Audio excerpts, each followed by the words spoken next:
So hello everyone, good day, I am Dexter Sinunay from BC2-I3. So today I will discuss to you about planning speech. So why it is important that we plan our speeches. So it is important that we plan our speeches before speaking or presenting it in front of the crowd or the audience for us to really become an effective speaker.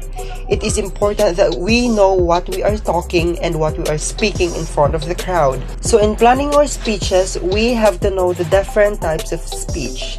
So we have 4 different types of speech according to its purpose. First is informative speech, second is demonstrative, third is persuasive, and the last one is entertainment speech.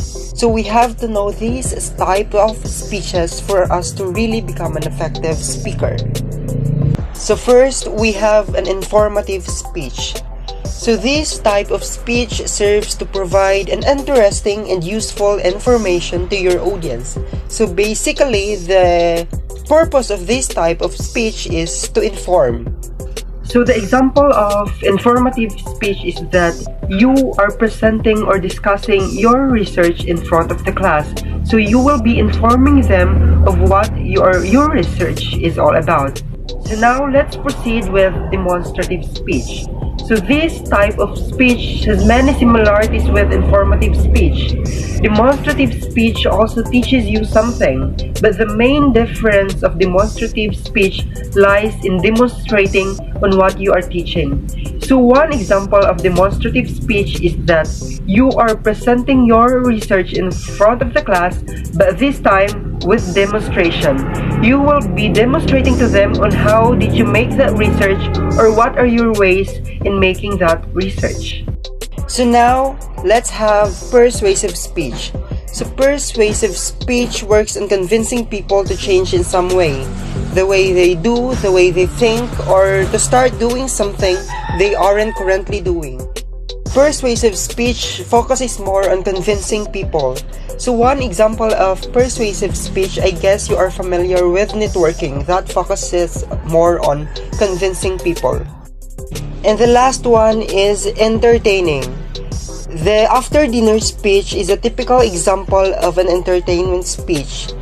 The speaker must provide pleasure and enjoyment to make the audience laugh and identify the anecdotal information. So those are the 4 basic types of speeches that are to inform, to instruct, to entertain, and to persuade. You may have also several purposes in mind when giving your presentation.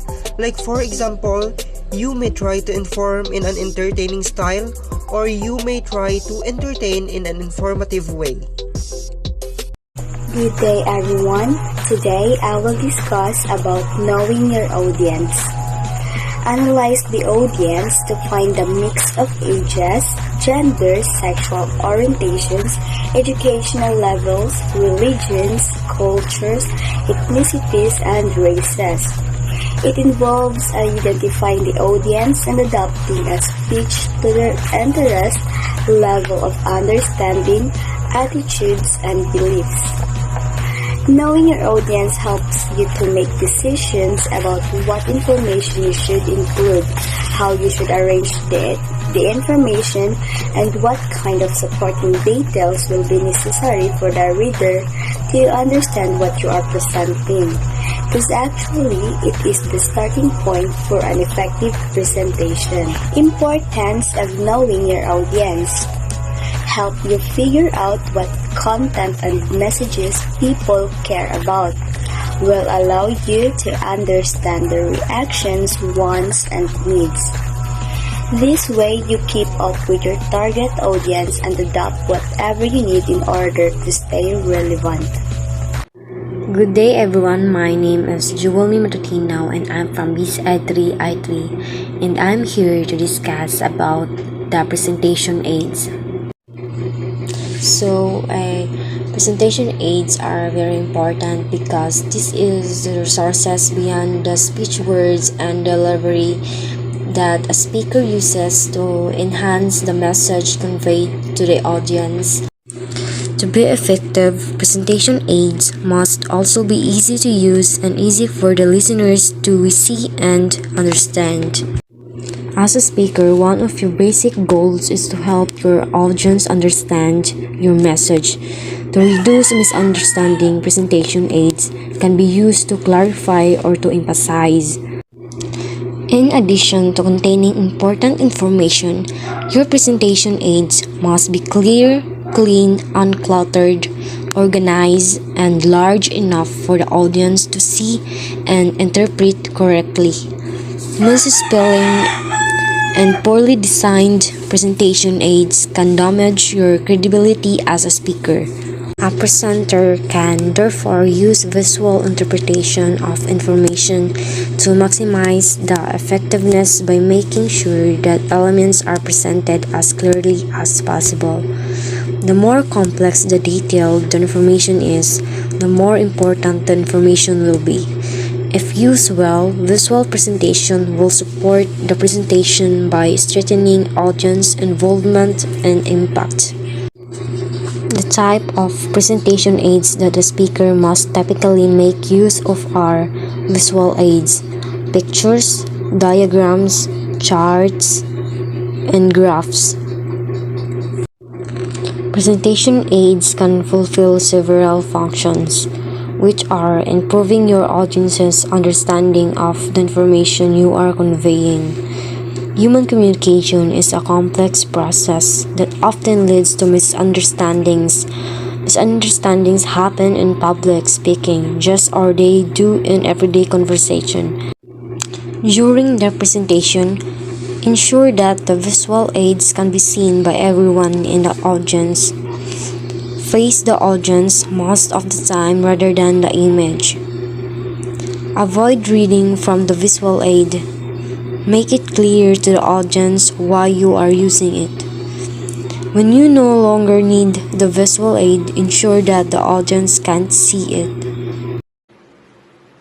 Hello, good day. My name is Catherine Blanche A. Pacanya, and for today, I will be discussing developing strong and clear thesis statement for planning speeches.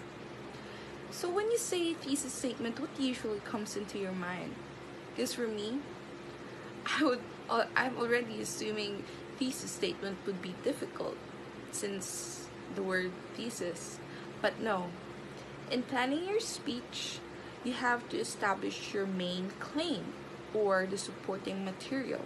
So your claim, or what's also called your thesis statement, is a clear and focused proposition about a more general topic. Let's say, for example, there would be a politician who would be making a speech.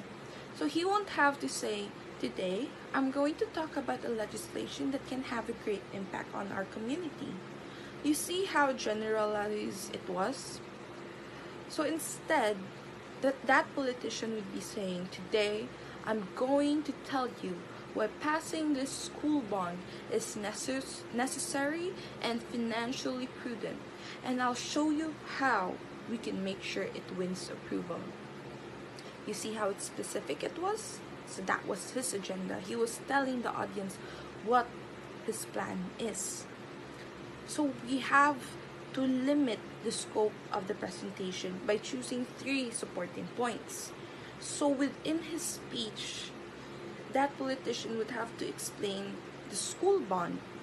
So how much it will raise, how it will be spent, what safeguards it will put in place. Next is we have to show why it is necessary. So let's assume that the school is a rundown school, or it has unsafe conditions, or lacks textbooks, right? And financially prudent.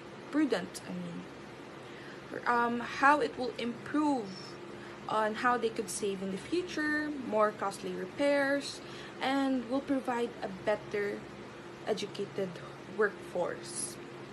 So and lastly, you would have to explain to your audience what they can do about it.